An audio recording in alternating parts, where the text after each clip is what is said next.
Pagar dízimo? Dar dinheiro para pastor? Que conversa é essa, meu irmão? Ou o correto não é devolver os dízimos na casa do Senhor? Mas espera aí. Mas quando eu devolvo meus dízimos, eles, de qualquer forma, não chegam nas mãos dos pastores? Não, não, não, não. Meus dízimos e minhas ofertas eu administro. Eu administro. Todo pastor é ladrão. Não é assim que você costuma pensar? Ou você deixou de dizimar e de ofertar porque lhe ensinaram que os dízimos não fazem parte do Novo Testamento? Você está seguindo estes ensinamentos?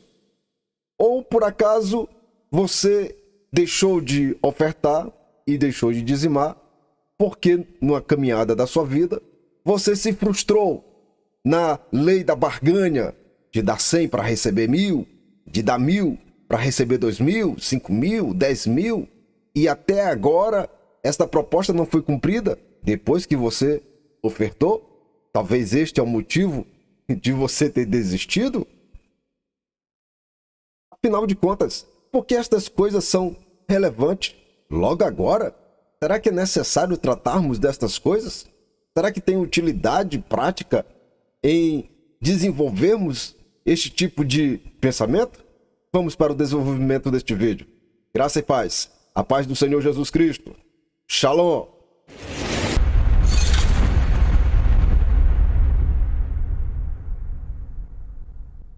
Se você ainda permanece conosco, seja muito bem-vindo. Eu espero segurar você aqui o máximo que eu puder. De qualquer forma, desde já, dou glória a Deus pela sua vida e que este material, que este conteúdo possa somar poderosamente na sua vida e no desenvolvimento da sua aula que será apresentada no próximo domingo, certamente na sua sala. Se você ainda não é inscrito no canal, se inscreva no canal. Este projeto ele é carente do seu apoio.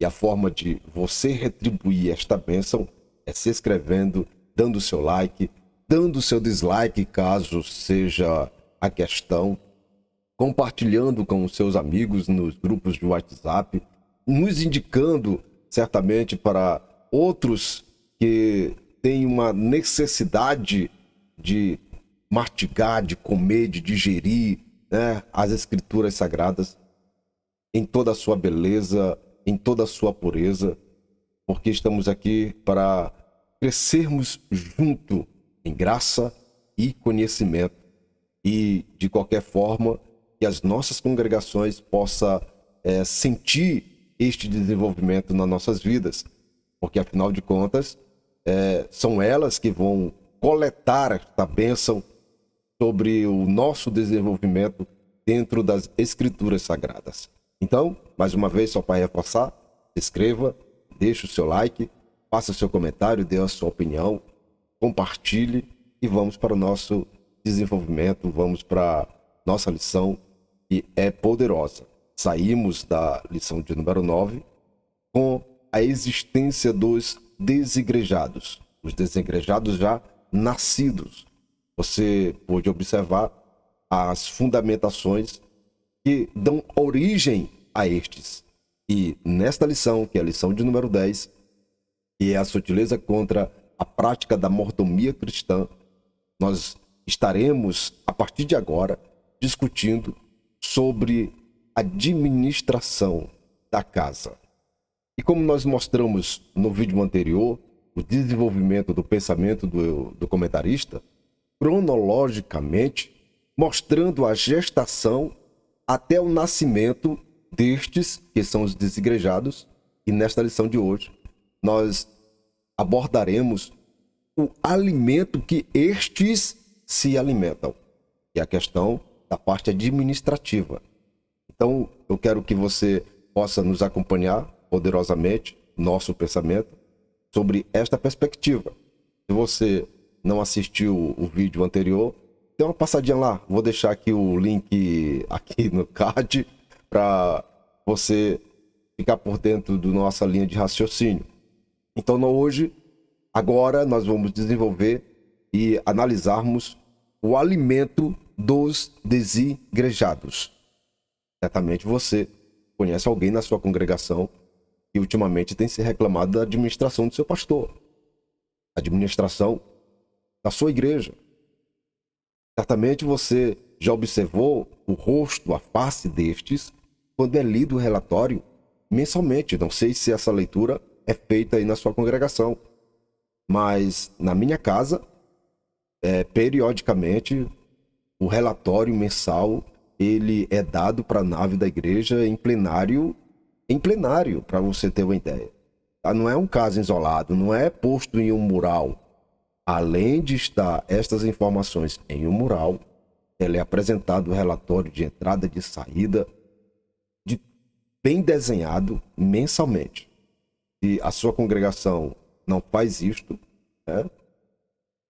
eu acredito que você ainda vai alimentar estes por muito tempo. Porque mesmo nós fazendo assim, dando relatório, a pessoa tendo acesso a todo o montante que entra, mas ela nunca leva em consideração as despesas, as saídas, fica somente com o montante de entrada e começa a criar, meu irmão, tanta situação, tantos problemas, ali que acredito que os pastores vão ter alguma coisa para comentar na lição ou na manhã deste próximo domingo sobre esta questão. E também vai ser uma oportunidade belíssima para chamar na catraca, ou seja, apresentar o conteúdo com rigidez, com veemência, porque a lição está dando respaldo para que estes possam apresentar assim, desta forma. Se você não concorda, sinto muito, meu irmão. Não concorda com o quê? Com a forma que é administrado a casa do Senhor, as congregações. O poder que é dado para dirigente, o poder que os próprios pastores têm de fazer desta forma. Se você não concorda com estas coisas, tudo que nós podemos fazer é respeitar a sua opinião. Agora, quero pedir um favor para você que não concorda na forma de administração da sua casa. Não envenene seus irmãos não, meu irmão. Não envenene. Você está apresentando sinais de ser um desigrejado. Você está apresentando sinais bem claro na sua vida que você é um desigrejado incubado. É isso mesmo, incubado. Está dentro da igreja, é contra tudo, é contra todos, não concorda com nada. Então, meu irmão, esta lição, ela veio para você. Vamos estudar sobre a mordomia cristã. Mas, afinal de contas, o que significa mordomia? Na perspectiva de nossas lições, tem o sentido de administração. Um termo que nasce de mordomo, que do latim significa major domus, administrador ou governante da casa. De fato, nós não sabemos como nossos pastores pelo Brasil vão se comportar diante deste material que vai ser desenvolvido no próximo domingo. Porque existem questões delicadas aqui. Se tratar sobre este assunto de forma especulativa ou no achismo, pode provocar um efeito contrário que está sendo apresentado pelo nosso comentarista e precisam ser desenvolvidas pelos nossos professores com muita coerência, muita cautela. Qual é o propósito do comentarista? É trazer luz, trazer edificação, trazer incentivo para os da casa e que estes, os membros da casa, possam criar força ou se regenerar para o seu pensamento primordial. Em outras palavras, se são bombardeados por pensamentos externos, principalmente pela doutrina da prosperidade, os nossos pastores, a nossa convenção, está inclinada neste propósito, a fim de que estes irmãos, os nossos irmãos, possam novamente colocar os pés no chão sobre as Escrituras, ou com base nas Escrituras sagradas. Abrir mão do achismo, abrir mão da especulação ou da proposta de barganha, aonde a pessoa se coloca em uma posição para pressionar seu Deus. Eu estou dando tanto, eu quero tanto. Nós somos os mais miseráveis se fizermos estas coisas. Para termos pontos acumulados com o nosso Deus, existe uma série de regras a serem atendidas. Por exemplo, você quer ver uma? Você conseguiu perdoar seu irmão? Você consegue viver o seu diário sem tecer pensamentos ou frases ou comentários maldosos contra os seus irmãos, contra os seus pastores, contra os seus líderes? Você consegue viver isto? Você cumpre tudo o que o Senhor Jesus estipulou para a sua igreja? Meu irmão, pois se nós fizermos, se nós cumprirmos tudo o que as Escrituras têm desenhado para a igreja de Cristo, não precisa eu barganhar com o meu Deus. Por quê? Porque Ele sabe do que eu preciso e Ele pode providenciar o que eu preciso antes que eu chegue a pedir. Mas para eu viver este estágio, eu tenho que cumprir os requisitos. E eu estou citando apenas alguns. Então quero saber de você se você cumpre todos os requisitos que o Senhor tem estipulado nas suas Escrituras para abençoar a sua igreja, para me abençoar, para te abençoar, para nos abençoar. Se cumprirmos, nós não vamos fazer uso da proposta de barganha. Nós vamos abrir mão deste projeto, pois a doutrina da prosperidade é muito bonita, gostosa demais e atraente, ok?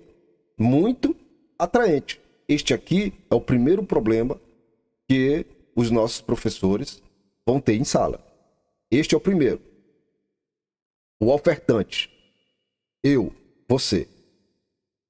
Qual é o segundo problema que os professores vão ter na sala?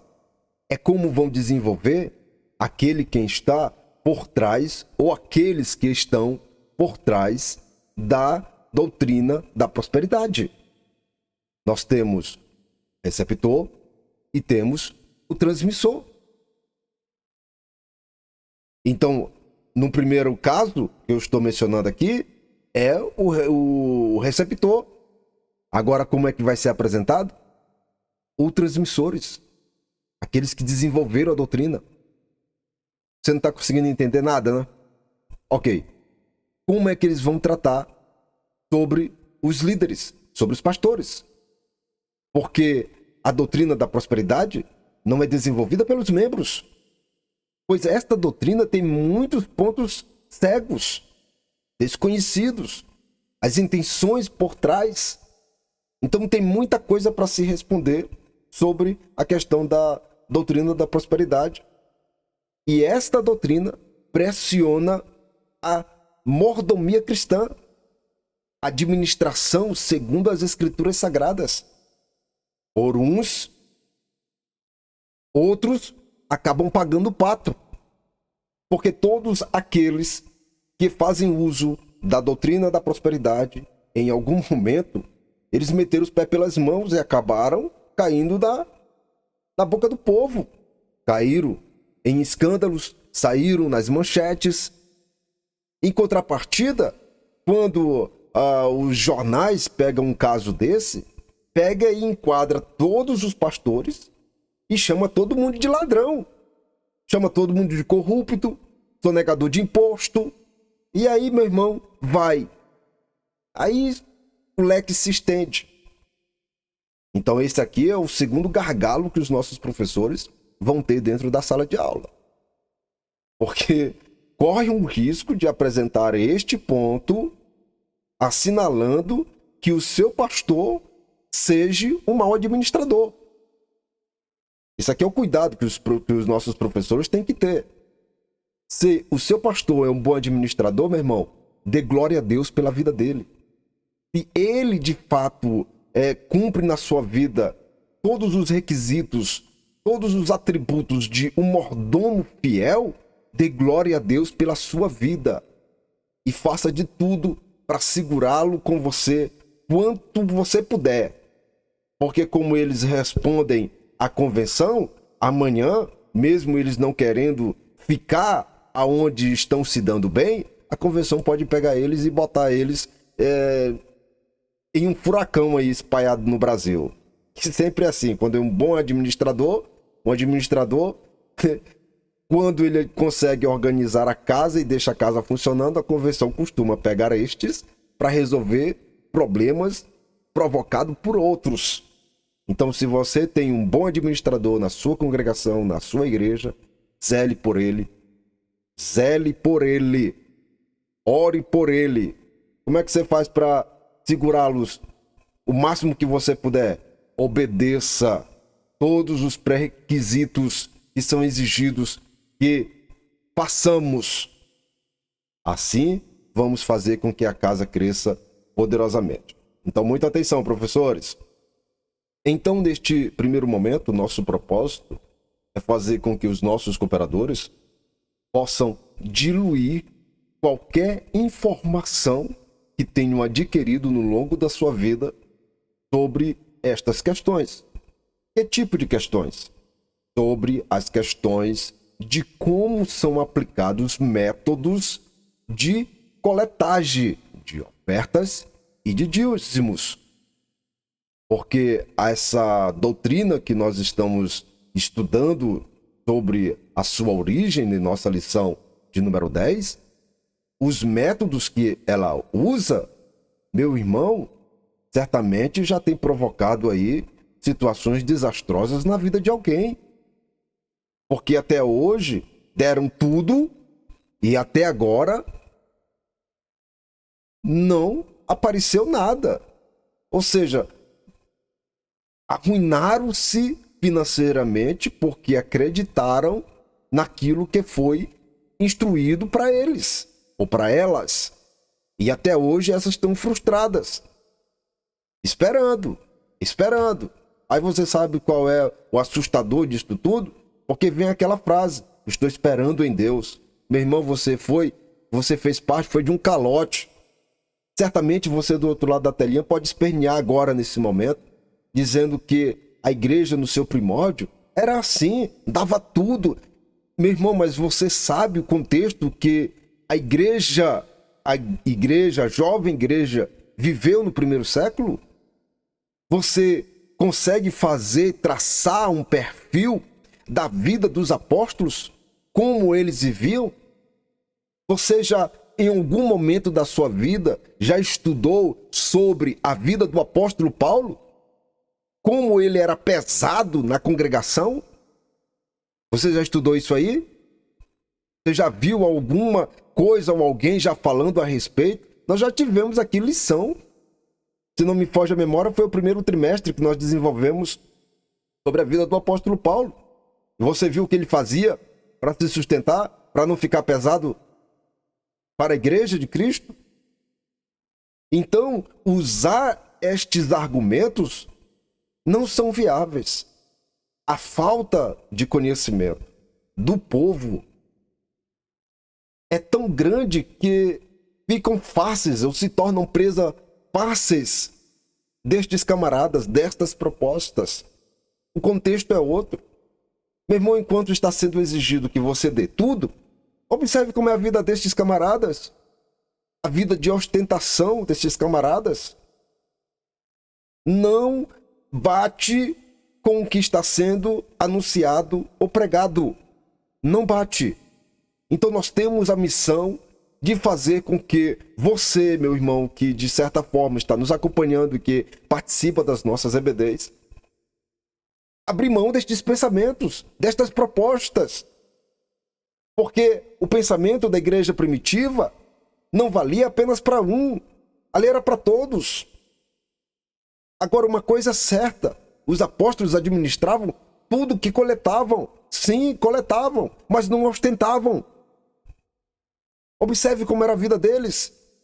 Esse é o nosso propósito, fazer com que você dilua essas informações que você tem recebido e que certamente estas mesmas informações têm provocado na sua vida razões, motivos, circunstâncias para você não devolver seus dízimos e suas ofertas na casa do tesouro, porque alguém pregou, alguém anunciou, alguém fez a sua cabeça que você está dando dinheiro para o pastor. Quando você faz esse tipo de comentário e produz esse tipo de informação e às vezes não é para os seus irmãos, na grande maioria dos casos que existem, você faz esse comentário com seu vizinho, na frente daquele que você sabe quem é, né? Daquele que se puxar a língua da sua boca, nós não vamos medir em metro, vamos ter dificuldade, porque dá quilômetros.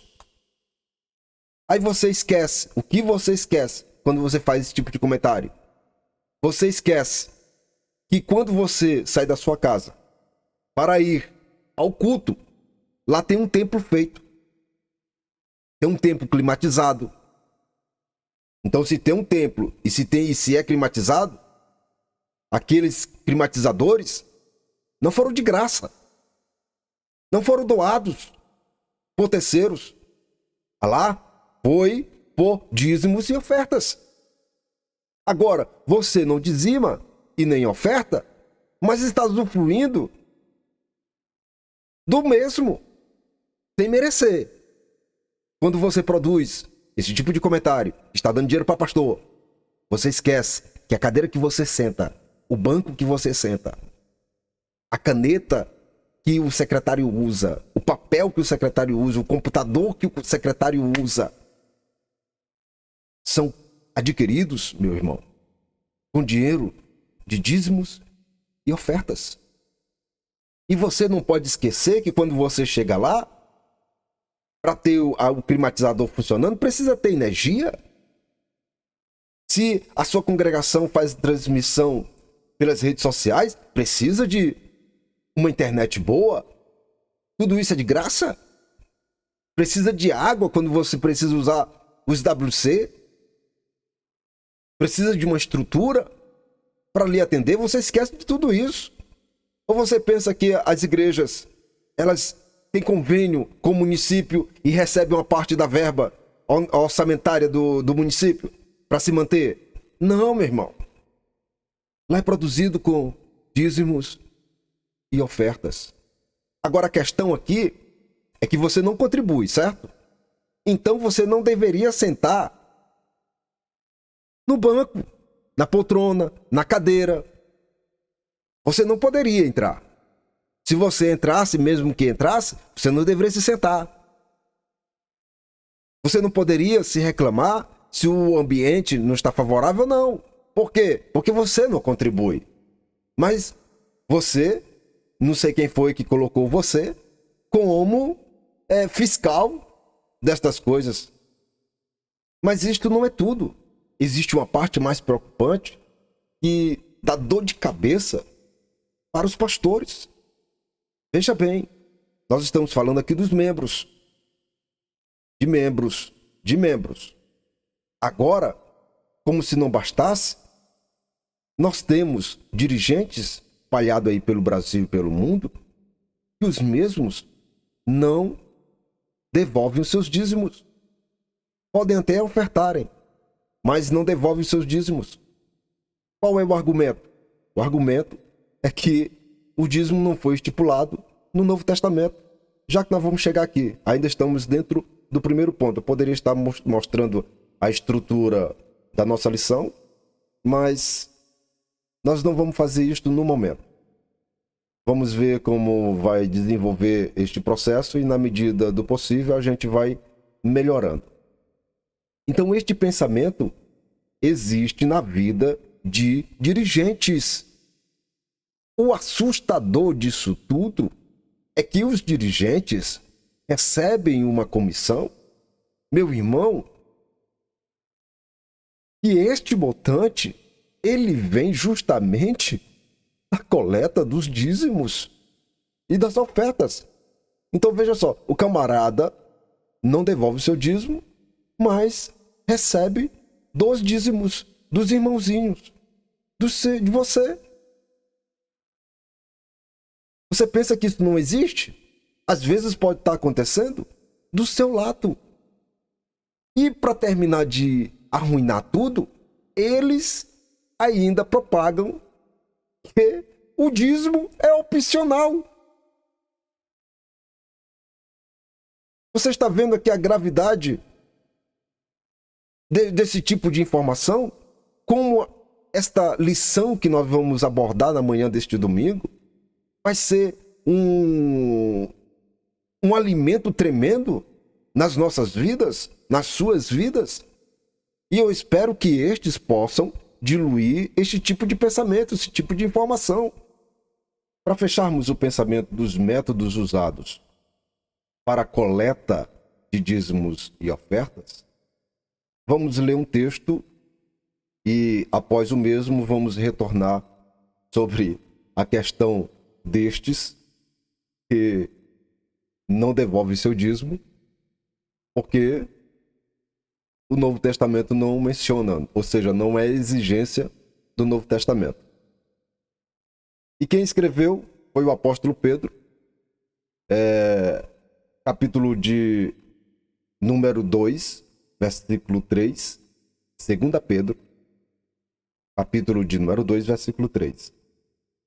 Isso aqui nós fecha o primeiro ponto da nossa lição de número 10. Se você tiver uma Bíblia aí, você pode acompanhar comigo. E se você ficou comigo até agora, já se inscreveu no canal? Se inscreva no canal, senhor ou senhora. Se inscreva no canal, meu jovem. Se inscreva no canal.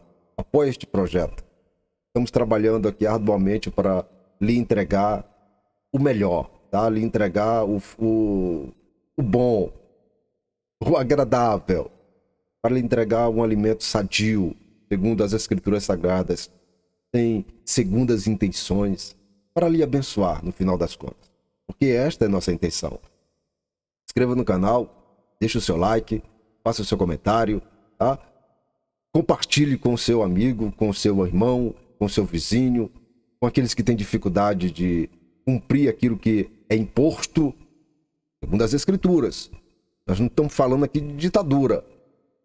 Você tem liberdade de ofertar, você tem liberdade de dizimar.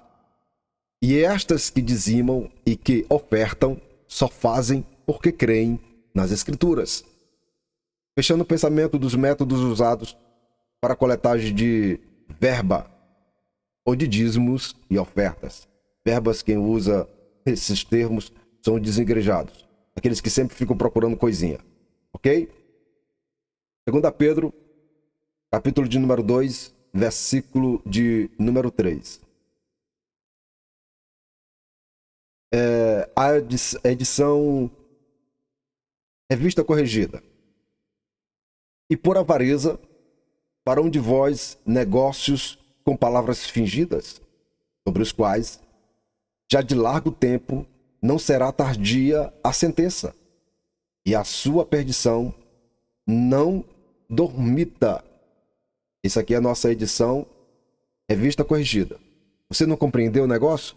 Vamos mostrar noutra versão, linguagem de hoje. Em sua ambição pelo dinheiro, esses falsos mestres vão explorar vocês, contando histórias inventadas. Mas faz muito tempo que o juiz está alerta. E o destruidor deles está bem acordado. Linguagem de hoje. Ficou claro, né? Pois é isto. Na igreja do primeiro século, estes camaradas, esse tipo de proposta já existia. Então, o que nós estamos fazendo aqui não é de ontem. Isso aqui é de milênio, meu irmão.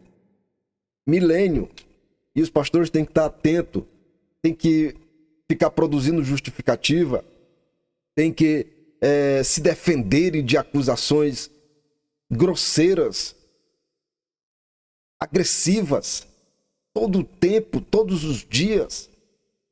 Vivem sobre o manto da desconfiança, porque uns ou outros meteram o pé pelas mãos, produziram escândalos. Para esse também tem outro texto. Ai daqueles. Aí você completa o restante do texto. Que Deus tenha misericórdia dos nossos líderes. Que Deus tenha misericórdia da nossa casa. Que Deus tenha misericórdia de nós. Porque o alvo sou eu e você. Ok? Somos nós o alvo. Estes são os desafios da nossa introdução e do nosso primeiro ponto. Você poderia estar muito bem com a lição em mão, fazendo suas marcações. Não estou fazendo uso dela aqui fisicamente para que você possa fazer suas anotações, mas quero trazer alguma coisa dela aqui para mostrar para vocês. Aqui está o nosso tema: a sutileza contra a prática da mordomia cristã. Temos o nosso texto áureo, que está em Gênesis capítulo de número 14, versículo 20, que faz parte, inclusive, da nossa leitura em classe, que está aí diante da sua tela, ok? Nosso texto áureo só está uma parte do texto, que é o versículo de número 20. Aqui estou apresentando para você o texto completo. Bendito seja o Deus Altíssimo, que entregou os seus inimigos nas tuas mãos e deu-lhe o dízimo de tudo. Eu preciso lhe mostrar aqui algo muito interessante, porque o versículo de número 20 só é a segunda parte das bênçãos entregue por Melquisedeque a Abraão, ok? O versículo 19 faz parte desse texto. Versículo 19. Vamos ler a bênção completa. Não posso lhe entregar apenas a bênção. Eu tenho que lhe mostrar antecipadamente que as bênçãos não estão sendo produzidas de qualquer maneira, nem por qualquer pessoa. Melquisedeque, como você conhece bem a história, é um sacerdote do Deus Altíssimo. Ok? Antes de lermos a bênção proferida pelo sacerdote Melquisedeque à vida de Abraão, eu preciso pontuar algumas coisas para você aqui. E se você tiver interesse, você pode fazer um rascunho aí ao lado do seu texto, na sua lição, e fazer essa anotação dessa pontuação que eu vou mostrar aqui para você. Aqui nós já estamos entrando aqui dentro do segundo ponto. Então vamos para o primeiro ponto. Primeiro, não é competência de qualquer pessoa receber dízimos e ofertas. E nós não estamos vendo ofertas, certo? Ainda não estamos vendo ofertas. Vamos ouvir sobre ofertas a partir da lei mosaica. Mas você compreendeu? Primeiro ponto. Não é qualquer pessoa que está habilitada para receber dízimos. Abraão, ou Abrão, aqui neste cenário, sabia muito bem disso. Se fosse entregue para qualquer pessoa, sobre qualquer ordem, por que Abraão não se resguardou e não fez isso em outro momento? Então Abraão sabia exatamente como deveria proceder. E ele tinha essa informação, ele tinha essa ciência, ele tinha esse conhecimento.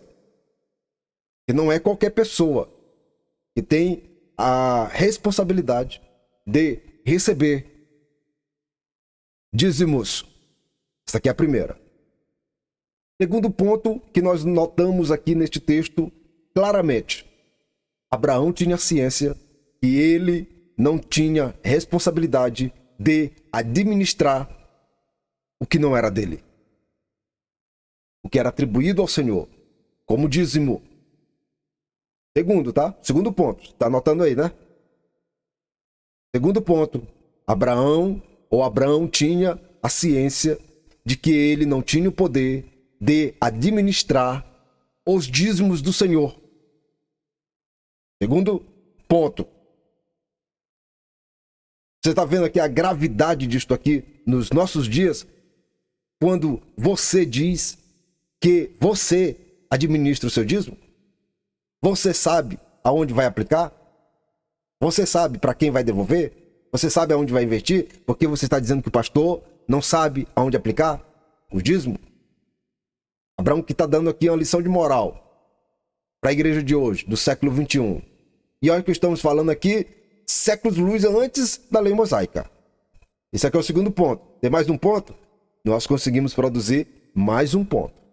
E este terceiro ponto, já fazendo um ponte para aquele assunto que tratamos agora há pouco, sobre aqueles que estão na congregação, como líderes, né, como respectivos representantes dos seus pastores, e estão propagando que não é necessário pregar ou pagar ou devolver, essa expressão correta, o dízimo na casa do Senhor, assim como fez aqui, como está fazendo o nosso amigo Abraão, porque não está registrado no Novo Testamento.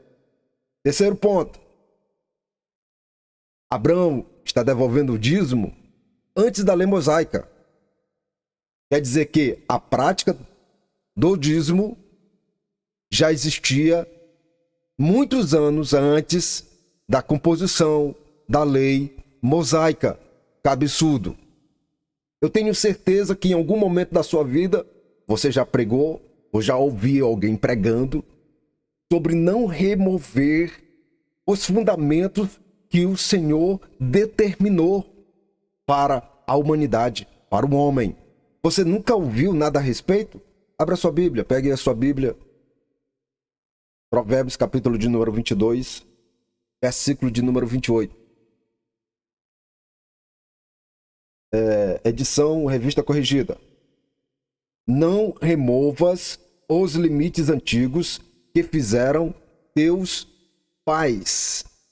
Então, meu irmão, você está diante de um destes limites ou marcos instituído pelos nossos pais. Quando Moisés veio à existência e na composição da lei mosaica, ele não removeu estes, ele aprimorou segundo as próprias ordenanças do nosso Deus. Não remova os limites antigos que fizeram teus pais. Isto aqui é um destes limites. Isto aqui é um dos desenhos que os nossos pais pintaram. Está antes da lei mosaica. Na composição da lei mosaica é apresentado novamente. Vê se não obedece esse padrão. A lei mosaica obedece à risca. E olha só, após nosso Abraão,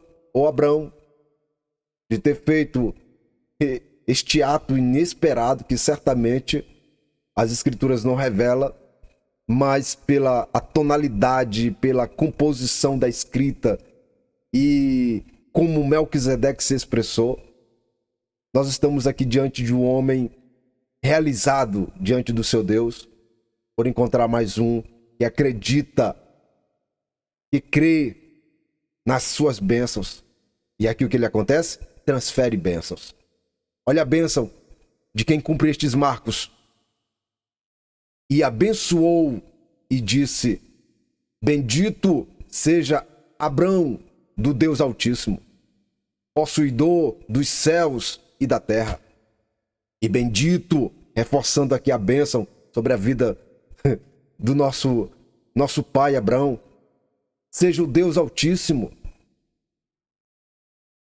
Como é que ele está reforçando esta bênção? Dando glórias. Aqui é por isso que eu estou lhe dizendo que Melquisedeque certamente está aqui com a alma lavada com esta ação do nosso pai. E bendito seja o Deus Altíssimo, que entregou os teus inimigos nas tuas mãos e deu-lhes o dízimo de tudo. Ele já tinha dizimado, tá? Aqui Melquisedeque está dando testemunho da ação de Abrão diante do seu Deus. É isto aqui que vale dizer quando você, meu irmão, devolve os seus dízimos na casa do tesouro. Existe uma bênção poderosa. Não precisa fazer comercial. Não precisa produzir uma lei da barganha. Se você tem conhecimento destas coisas, você consegue. Você consegue ser possuidor também destas bênçãos. O conteúdo está somando em alguma coisa na sua vida? Está servindo, tendo alguma utilidade? Eu espero que esteja em nome de Jesus Cristo. Ainda você não se inscreveu no canal? Pelo amor de Jesus Cristo, se inscreve logo no canal. Somos irmãos em Cristo. Se você não é irmão, somos amigos então. Ou teremos grande oportunidade de nos conhecermos através dessas plataformas e criar um laço de amizade. Se inscreva logo no canal, faça seu comentário aí logo abaixo, deixe o seu like. Se você está preso conosco até este momento, glória a Deus pela sua vida. Se você está nos acompanhando, glória a Deus pela sua vida, pela vida da sua casa. Eu espero que você esteja compartilhando essa informação com os da sua casa, com seus amigos aí presente em volta de um celular, numa TV e um computador. Não importa, o importante é que você esteja participando aqui diretamente conosco. E você participa efetivamente quando se inscreve, dá o seu like, dá o seu comentário, né, dá um joia, enfim, compartilhe, meu irmão, em nome de Jesus Cristo. Você está observando o tamanho do gargalo que você, professor, vai ter nessa lição deste domingo? É isto aqui que nós temos pela frente, ok? E como é que vamos convencer os que estão, de certa forma, na frente de uma congregação ou estão dentro da mesma e que não conseguem contribuir porque eles adquiriram o entendimento de que não é necessário, porque não tem no Novo Testamento? Como é que nós vamos fazer isso? Primeiro, nós não temos a intenção de fazer com que você mude de ideia. Isso aqui é o nosso primeiro ponto. Não temos a intenção de fazer com que você mude de ideia. O que estamos produzindo aqui é que você não propague o seu pensamento.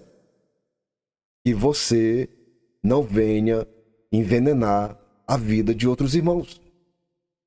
Já que você não quer as bênçãos as quais elas existem, no ato de ofertar, no ato do dizimar, tudo bem. Se você não quer essas bênçãos sobre sua vida, não, pelo amor de Jesus Cristo, não queira o mesmo para o seu irmão. De maneira nenhuma. E outra questão. Se você não acredita, não crê no dízimo, então não receba também não, meu irmão. Faça isso. Não receba o dízimo. Dirigente, não receba o dízimo se você não crê nele.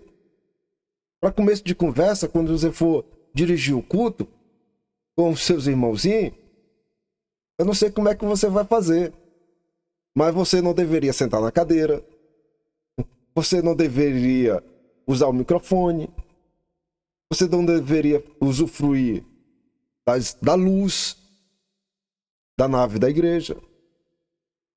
Fica complicado, não fica?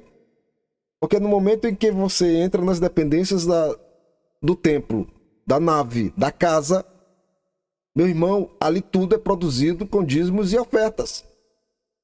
E você não acredita nos dízimos.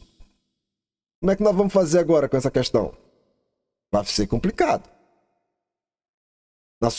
Ou pelo menos na minha opinião, no mínimo, eu deveria abrir mão desta responsabilidade. Porque você, quando aceitou cargos, a imposição do seu pastor, é claro que o pastor certamente não tem necessidade de saber disso, porque isso é uma particularidade de cada um.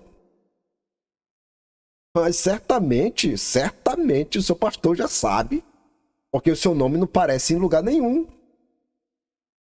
Não aparece. E não fique pensando que os outros também não saibam, ok? Todos sabem. Todos sabem. Então, se você não crer no dízimo, como é que você vai administrar o dízimo dos teus irmãos? Outra questão, preste atenção. Até aí é justificável. Me diga, pelo amor de Jesus Cristo, como é que você vai abençoar a vida dos dizimistas? Obedecendo os padrões de Melquisedeque e a vida de Abraão. Eu queria muito lhe conhecer e ter a oportunidade de como é que você vai administrar esta lição na manhã deste domingo. Seriamente, queria muito lhe conhecer e participar com você, só para me observar o que você ia fazer com este segundo ponto da lição. Você consegue ver a gravidade que existe nesta questão? Do fato de que a pessoa, ou ministrante, administrador, mordomo, aquele que foi colocado para ministrar, é isso que nós estamos tratando hoje aqui, mordomia cristã, administração. Ele não acredita, mas administra. Você que dizima, você que devolve as suas ofertas, seus dízimos, na casa em que um destes é responsável, você deixa de ser abençoado por eles. Ou seja, eles têm o poder de lhe abençoar, meu irmão. Existe uma bênção para a sua vida. Existe uma bênção e ela tem que ser ministrada por aqueles que estão aptos a administrar os dízimos e as ofertas. Ou você não sabia disso? Você só em ler o texto que nós lemos, que nossa lição está apresentando na leitura em classe, você como um bom entendedor, você já deveria matar a charada. É responsabilidade sua de abençoar individualmente, coletivamente, os dizimistas e ofertantes da casa. Se você não faz e deixa de fazer, uma, por não acreditar, e outra, por não saber da existência destas bênçãos, você comete uma inflação sem precedente na sua congregação. Pois esta é uma cerimônia para a vida daqueles que dizimam na casa do Senhor e que ofertam na casa do Senhor. Recebem a bênção. E naquele ato de receber a bênção, o desenho está aqui, feito pelo sacerdote Melquisedeque, antes da constituição da lei. Ele abençoou e deu glória a Deus, exaltou ao Deus Altíssimo pela ação do nosso amigo e nosso pai Abraão. É isto que tem que acontecer dentro da sua casa. Meu pastor, meus dirigentes, vocês devem esta ação para os seus dizimistas e ofertantes.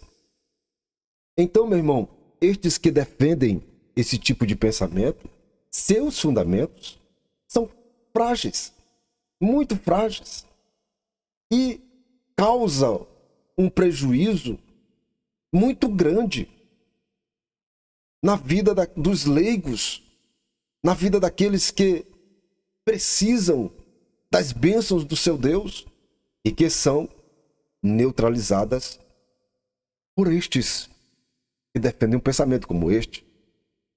Quando nós observamos o pensamento de Cristo, ou o ministério de Cristo, ele faz menção das ofertas que é apresentada pela oferta da viúva. E aquela oferta é ministrada dentro de um templo. Cristo, no desenvolvimento do seu ministério, ele também apresenta a existência em uma parábola do servo fiel, fazendo menção de ser um bom administrador, de como uma pessoa pode se tornar um bom administrador e o que é exigido do bom administrador.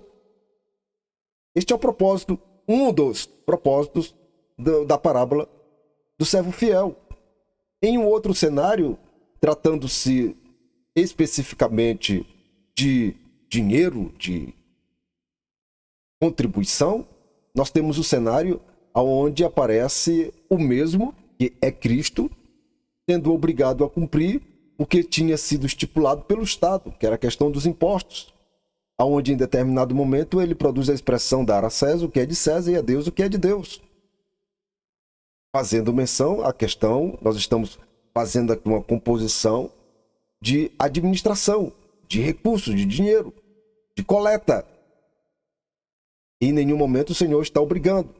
E existe uma grande verdade no pensamento destes que defendem que o dízimo não é citado no Novo Testamento.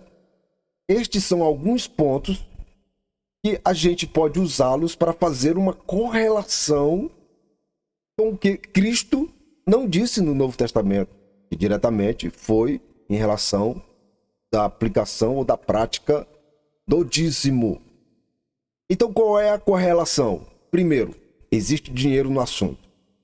Segundo, é necessário de um templo.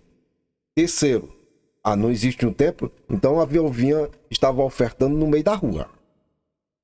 Ok? Vamos novamente. Primeiro, nós estamos falando de dinheiro.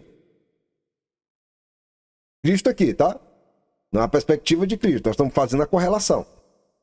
Temos o dinheiro, temos o templo e temos o administrador. Dinheiro, templo e administrador.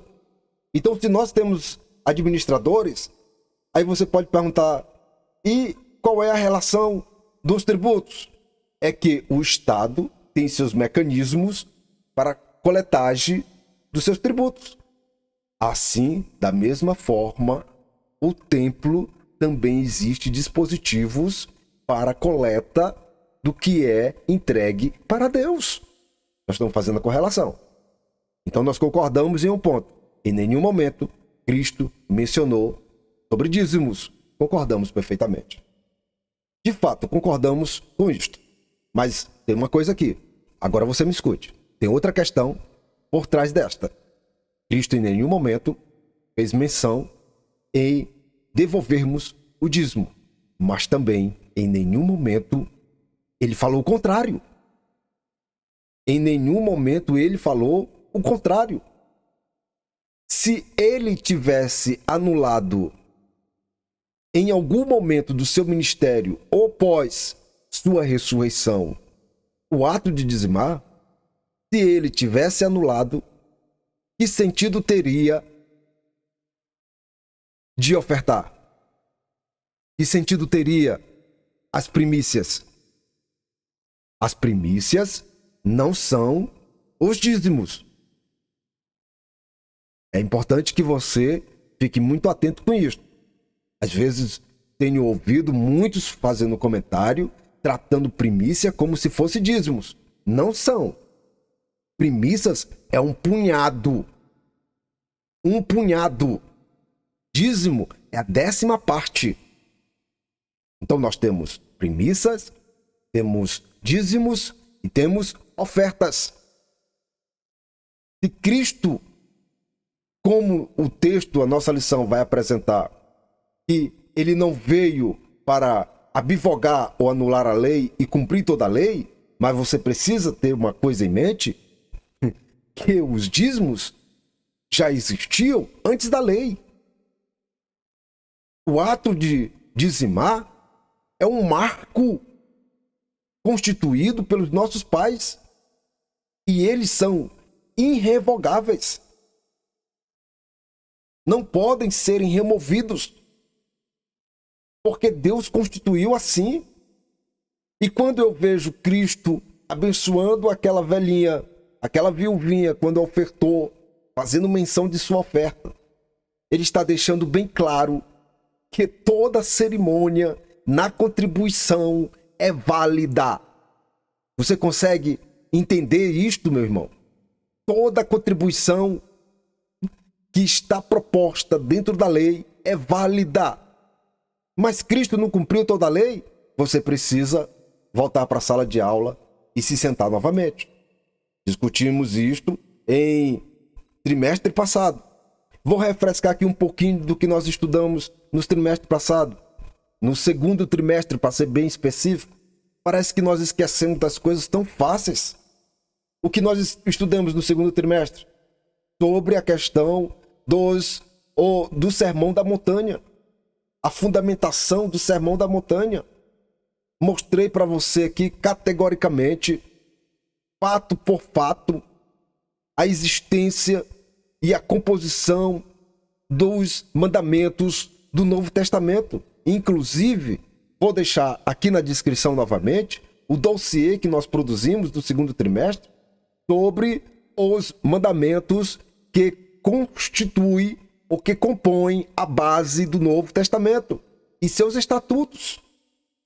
Quando nós observamos os mandamentos entregues, ordenados por Cristo aos apóstolos, ele em nenhum momento abriu mão do Antigo Testamento. Ele aprimorou aquilo que foi entregue a Moisés e transferiu para os apóstolos com muito mais rigidez. E onde é que nós encontramos essa rigidez? A lei, a sua aplicação era a partir do ato físico. No Novo Testamento, sua aplicação é no momento em que eu desejo ou passo a desejar, ainda no campo espiritual. Mas quem é que vai julgar estas coisas? Também desenhado pelo próprio Cristo. Estas coisas as quais nós processamos, desejamos, articulamos, premeditamos, que está no espiritual, que está no campo invisível, é verdade, o homem não tem capacidade de julgar pela sua inexistência, mas temos um juiz fiel. E ele é quem vai julgar estas coisas. Então, em nenhum momento o Senhor Jesus abre mão do Antigo Testamento. Ele pega o Antigo Testamento e aprimora, evolui, funde ao Novo Testamento. Embaixo está a descrição para você dar uma olhadinha no dossiê que produzimos no trimestre passado sobre os mandamentos do Novo Testamento. Não são doutrinas. Cristo entregou mandamentos para os apóstolos. Os apóstolos produziram doutrinas para a igreja. E qual era a base dos apóstolos? Os mandamentos entregues a eles a partir do Sermão da Montanha. Ah, mas isso não prova nada. Tudo bem. Eu quero saber como é que você vai fazer com o segundo ponto da sua lição, que esse eu faço questão de mostrar para vocês. Você vai levar ou transferir para os seus alunos o segundo ponto. Tenho certeza que você vai fazer isso aqui. Está aqui, ó. Segundo ponto, na segunda epígrafe, mostrando aqui novamente para você pegar direitinho. Se você tiver com a lição aí na mão, vamos lá. Segundo ponto da nossa lição, segunda epígrafe, e aqui está o parágrafo. Vou marcar aqui para vocês agora. Este é o parágrafo. Quero saber o que é que você vai fazer com este parágrafo, meu irmão. Este é o pensamento do apóstolo Paulo. Agora você consegue produzir a base que o apóstolo Paulo está usando para produzir este texto aos primeiros Coríntios, aos Coríntios, a igreja de Coríntios, de Corinto, para ser bem específico. Você consegue produzir a base, a fundamentação desta fala do apóstolo Paulo? A nossa lição acima vai desenvolver o que nós vamos trabalhar em sala. Mas isso é para lhe mostrar o entendimento que o dízimo não foi anulado no Novo Testamento. Cabeção. Vou ler para você o texto de 1 Coríntios, capítulo de número 9, versículo de número 3. Aqui o comentarista apresenta a tradução, que é a NAA, Nova Almeida Atualizada, que nos diz da seguinte forma: vocês não sabem que os que prestam serviços sagrados se alimentam do próprio templo? De que ele está falando? E os que servem ao altar participam do que é oferecido sobre o altar? Você, como aspirante das Escrituras, você tem que entender estas questões sabiamente. Porque como você observa o texto, este texto, claramente a forma mudou. Mas os princípios que o apóstolo Paulo está apresentando para os coríntios não mudou. A forma, sim. Os princípios, não. A prática, não. Porque o apóstolo está tratando aqui da ordem sacerdotal e seu serviço no templo. E aplicação e administração nos sacrifícios, como funcionavam os sacrifícios. E a base dos sacrifícios. Aqui nós temos uma ponte extraordinária para entendermos sobre estas questões, mas não é sobre a linhagem sacerdotal, seus serviços, sobre o templo, que esta palavra está aplicada aqui para nosso entendimento. A razão da existência deste texto é para compreendermos que os princípios os quais os sacerdotes existiram ainda estão valendo para a igreja de Cristo. Ou você quer dizer que foi isso somente no período apostólico agora? Você vai dizer. Não diga a partir deste princípio que o Novo Testamento não tem nenhuma parte que faça menção sobre os dízimos e as ofertas, ou sobre os dízimos especificamente. Está aqui. Você pode observar claramente agora. O apóstolo Paulo, antes de produzir este texto, ele em 1 Coríntios capítulo 6, versículo 9, ele faz menção dos injustos que não herdarão o reino de Deus. Ué, ele faz menção dos injustos por quê? Por acaso a sua fala, ele está querendo dizer alguma coisa injusto? Será que não são aqueles que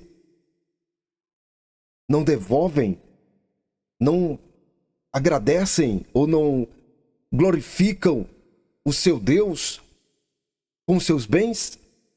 Olha, meu irmão, só para ficar bem claro aqui, estas coisas que estamos tratando aqui é para quem acredita nas Escrituras. Isso aqui, em primeiro lugar, ok? É para quem acredita.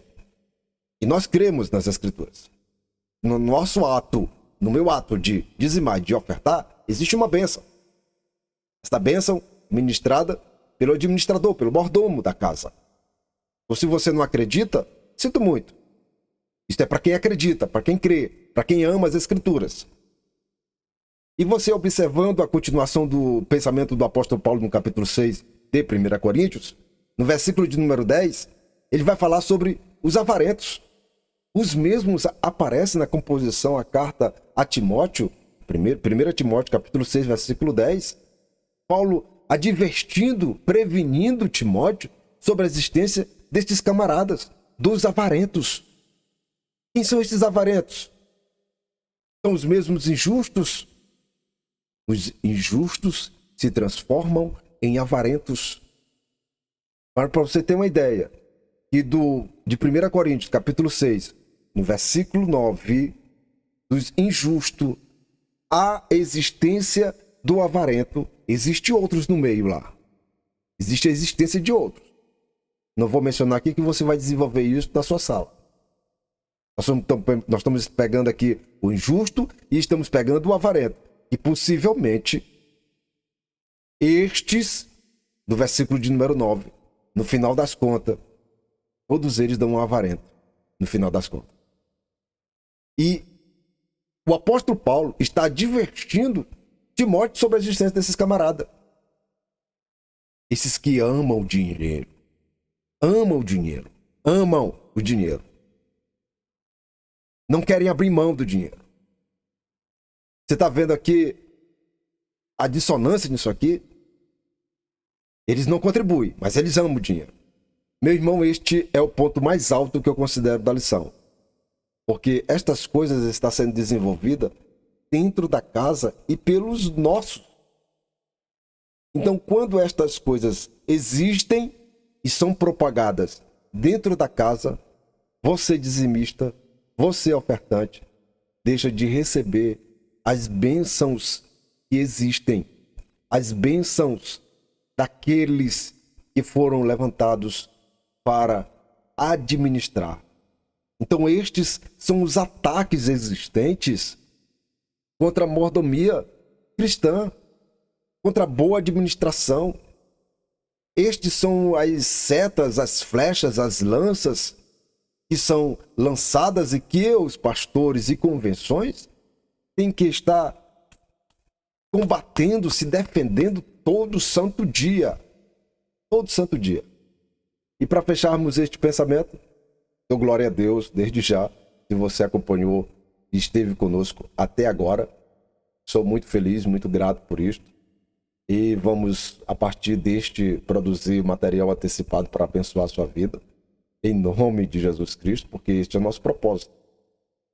Então, eu espero que você tenha pegado alguma coisa aqui nessa exposição e que aos nossos professores possa servir como um apoio e, a partir deste princípio, possam criar outros que sejam de fácil compreensão, até porque cada professor vai desenvolver o seu plano de aula segundo a sua faixa etária. E espero, de alguma forma, que este tenha servido para lhe auxiliar em alguma coisa. Você precisa ter a ciência de que o ato de entregar o dízimo, devolver o dízimo e ofertar não é uma obrigação. Quando você é obrigado, ou ainda quando você é influenciado a ofertar e a dizimar, você deixa de receber as bênçãos, ou estes que influenciam, usando estratégias de coleta, deixam de lhe abençoar diretamente. Que o Senhor, nosso Deus, possa continuar poderosamente lhe abençoando. Glória a Deus.